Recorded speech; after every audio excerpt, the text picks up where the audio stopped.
Hi friends, my name is Safra Parks and I am a data engineer here at Journey Team. Today I want to talk to you briefly about the end-to-end process of establishing a data warehouse. We're going to break this into 3 parts. So step 1 is to gather your data. That can be from APIs, it can be from a relational database, it could be from a static spreadsheet.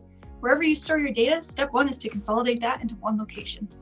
Step 2 is to transform that data. That could be doing joins, it could be doing data types, it could be working with keys and making sure that there's proper relationships within your data between the different tables. And step 3 is to hand that data off to whoever ends up needing to use it. That could be your data engineering or your data science team to build predictive analytics. It could be your business intelligence team to build dashboards or any other business applications.